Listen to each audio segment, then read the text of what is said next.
এইমাত্র শেষ হলো দারুণ এক লড়াই, Argentina versus England match. Football প্রেমীদের জন্য রোমাঞ্চ ভরা 90 মিনিট। শেষ পর্যন্ত ইংল্যান্ডকে 2-1 গোলে হারিয়ে জয় তুলে নিয়েছে আর্জেন্টিনা। ইংল্যান্ডের হয়ে প্রথম গোল করেন অ্যান্টোনিও গর্ডন, আর আর্জেন্টিনার হয়ে গোল করেন লাউটারো মার্টিনেজ এবং এনজো ফার্নান্ডেজ। স্কোর লাইন দেখে ম্যাচটা যতটা সহজ মনে হচ্ছে, আসলে ম্যাচটা মোটেও সহজ ছিল না। ফার্স্ট হাফে আর্জেন্টিনা প্লেয়ারদের পারফরমেন্স মোটেই ভালো ছিল না। মিডে ম্যাকেলিস্টারের পারফরমেন্স ভালো ছিল না, সিমিওনের পারফরমেন্স ভালো ছিল না, ডিফেন্সে লিসান্ড্রো মার্টিনেজ এবং মলিনার পারফরমেন্স ভালো ছিল না বললেই চলে।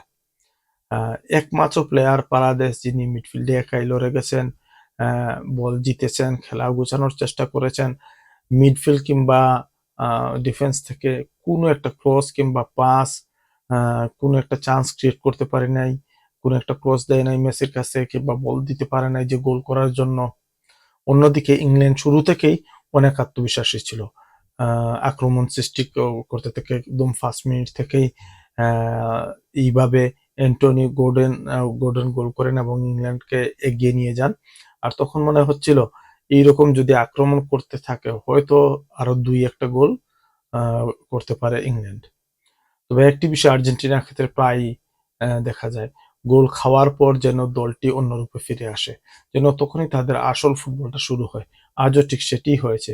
পিছিয়ে পড়ার পর থেকে আর্জেন্টিনা ধীরে ধীরে ম্যাচের নিয়ন্ত্রণ নিতে শুরু করে। দ্বিতীয়ার্ধে সবচেয়ে বড় পরিবর্তন আসে মেসির খেলায়। মেসি ডিপে চলে যান, আক্রমণে সাহায্য করেন, একটির পর একটি চান্স তৈরি করতে থাকেন এবং ইংল্যান্ডের জন্য বিপজ্জনক হয়ে ওঠেন।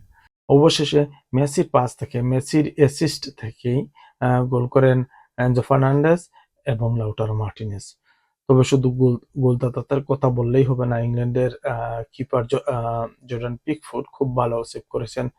ম্যাকেলিস্টারের একটি শট আটকে দিয়েছেন, এনজো ফার্নান্ডেজের দুর্দান্ত শট আটকে দিয়েছেন, নিকোলাস গঞ্জালেসের হেড সেভ করেছেন। ওই সময় মনে হচ্ছিল ইংল্যান্ডকে ম্যাচে টিকিয়ে রেখেছেন পিকফোর্ড।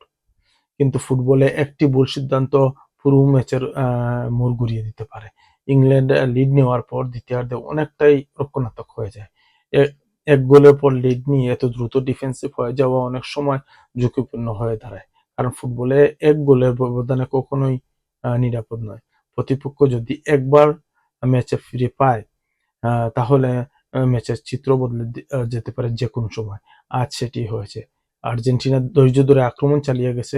প্রথমে এনজো ফার্নান্ডেজের সমতা ফেরান।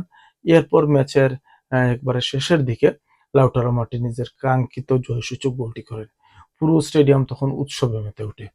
এই ম্যাচে আর্জেন্টিনা হয়তো শুরুটা ভালো করতে পারেনি, কিন্তু শেষ পর্যন্ত তারা যেভাবে কামব্যাক করেছে, যেভাবে ঘুরে দাঁড়িয়েছে, সেইটাই বড় দলের পরিচয়, সেইটাই আর্জেন্টিনার পরিচয়। বিশেষ করে দ্বিতীয়ার্ধে তাদের দৃঢ় মানসিকতা, আক্রমণের বৈচিত্র্য এবং মেসির সৃজনশীলতা ম্যাচে পার্থক্য করে দিয়েছে। অন্যদিকে ইংল্যান্ডের জন্য অবশ্যই খারাপ লাগতেছে। অনেকদিন পর তারা বড় মঞ্চে এসে শিরোপার স্বপ্ন দেখেছিল। পুরো টুর্নামেন্ট জুড়ে তারা ভালোই ফুটবল খেলেছে, কিন্তু ফাইনালে কিংবা বড় ম্যাচে ছোট ছোট ভুলেরই বড় মূল্য দিতে হয়। আজও সেটা হয়েছে। এবং বেলিংহাম এবং হ্যারি কেনের পারফরমেন্স তেমন ভালো ছিল না।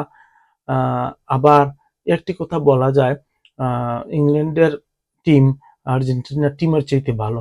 একজন বেলিংহাম নেই আর্জেন্টিনার টিমে, সাকা নেই, অনেক ভালো টিম। তারপরও সব মিলিয়ে একটি দারুণ ম্যাচ উপভোগ করলাম। নাটকীয়তা ছিল, দুর্দান্ত সেভ ছিল, টেকনিক্যাল লড়াই ছিল, গোল ছিল এবং শেষ মুহূর্তের গোলটি অসাধারণ ছিল। অভিনন্দন আর্জেন্টিনাকে এই অসাধারণ জয়ের জন্য। আর ইংল্যান্ডের জন্য রইল সমবেদনা। তারা দুর্দান্ত একটি টুর্নামেন্ট খেলেছে, তবে আজ শেষ হাসিটা হেসেছে আর্জেন্টিনা। আপনাদের কাছে ম্যাচের সেরা খেলোয়াড় কে? Messi, Gordon, Lautaro Martinez, Enzo Fernandez নাকি পিকফোর্ড? অবশ্যই কমেন্টে জানাবেন।